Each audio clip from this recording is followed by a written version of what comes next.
Hey baseball fans, welcome to this year's TheSportsCycle.com's baseball preview. I'm your host, Donnie Dwyer. Let's get it started with the toughest division, in my own personal opinion, the AL East. The Boston Red Sox did not make the playoffs last season, and they made some significant changes in the offseason. They picked up Carl Crawford and the big bat of Adrian Gonzalez. With these two in the lineup this season, it makes this year's team the best offensive ball club in the division, let alone the majors. When the worst person in your lineup is Jared Saltalamacchia, who's a power hitter, let alone, your team is going to get runs. But the thing with this season is the Red Sox have to stay healthy and keep players on the field to win. If they do not, they should be in trouble. I'm looking at guys like Josh Beckett, Matsuzaka, Ellsbury, and Papelbon. If they're not healthy, no W's in the win column. Next is the rival, the New York Yankees. They definitely have the best power lineup in this division. I expect this team to lead the MLB in home runs. But the question on this year's team is their rotation and their age. Besides Sabathia, Burnett, and Hughes, they won't win in the East with Freddie Garcia and even Nova. They need to find replacements for them in midseason or else they won't be able to contend. Not to mention, they're one of the oldest teams in the league. With Andrew Jones, Eric Chavez, Derek Jeter, and Jorge Posada on the team, it feels like these players need to go to the golf course and stay in Florida.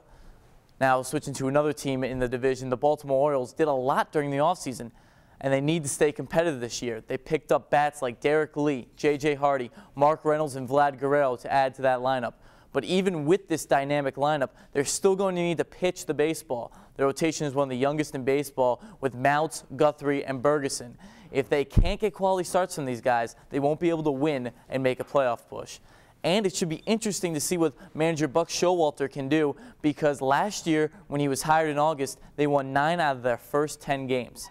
And now the division champions, the Tampa Rays, are going to be one of the most balanced teams in baseball. With their mix of youth and experience from Manny Ramirez and Johnny Damon to Evan Longoria, Wade Davis, and Jeremy Hellickson, they can win as many ball games as they can. Their offense is stacked with guys like Zobrist, Rodriguez, and Giasso, who can get on base and let the big bats drive them in.